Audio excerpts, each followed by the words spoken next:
Oh, sorry, didn't see you there. I was too busy playing on this Game Boy Color. Ah, the Game Boy. Truly a 90s staple. You know, besides reminiscing and eating a lot of Dunkaroos, we 90s kids did a lot of old school reading. And what better way to celebrate Halloween than with some Goosebumps? It's July, dumbass. Shut up, Mom!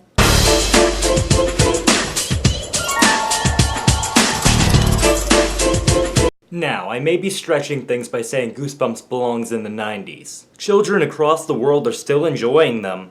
R.L. Stine wrote plenty of horror series, including Goosebumps Most Wanted, Horrorland, and Goosebumps 2000. Yeah, remember that trend at the turn of the century when everyone was adding 2000 to the end of their titles? How stupid was that? Clearly, like the barbarians flooding Rome, society became a whole lot dumber after the 90s.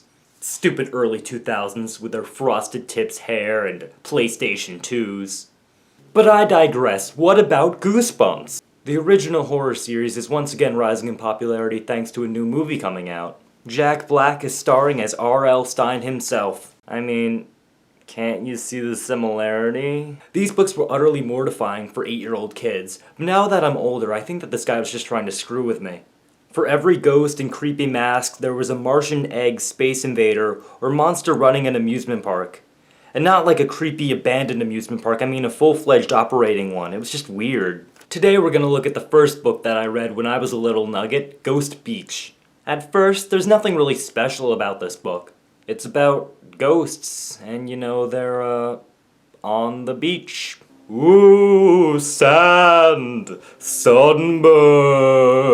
So the book has these two siblings, Jerry and Terry, visiting their long-lost cousins at the beach. And the cousins are like really old, by the way. They soon meet up with 3 non-old people named Sam, Nat, and Louisa. Now, Terry seems to be entering some weird prepubescent emo phase and enjoys making etchings of tombstones. I remember my first emo phase. My graffiti mural of Fall Out Boy in the 2nd grade hallway was the talk of the town. So anyway, they hear that there's a ghost around. Their fears seem to be confirmed once they go into a creepy cave and find a scary old man. In this book's universe, there's a certain way to tell where the ghosts are.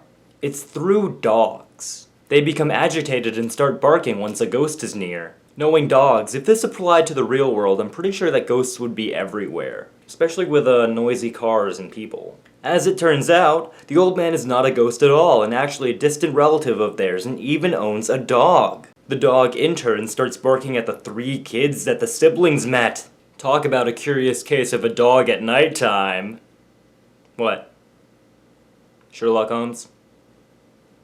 So the kids turn out to be ghosts. They trap those suckers in a cave, which apparently damns them to hell or something, and the good guys win.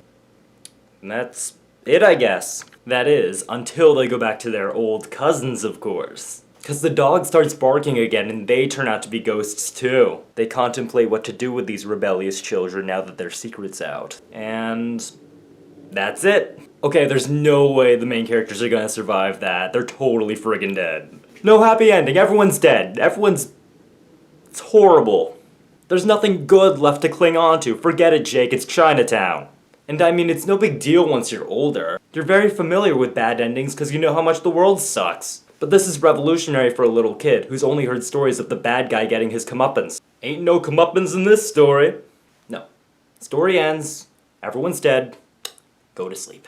I legitimately think that the ending scared me more than the book itself. R.L. Stine didn't just introduce the horror genre to kids, he also introduced us to a darker and more complex side of media. One where the hero didn't always win.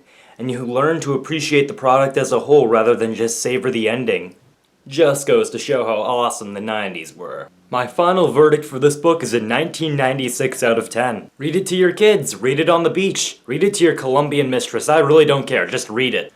Somebody once told me the world is gonna roll me. Oh no, it's the millennial, my sworn nemesis. Go home, millennial! Smash Mouth is a 90s band and you know it! And what made that movie famous? 2001's Shrek.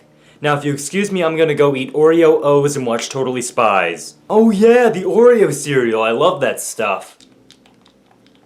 Yeah, why wasn't it on your top 5 cereals list then? Damn it, you're right. Curse you, millennial! For the rest of you guys, see you next week. Get out of my house.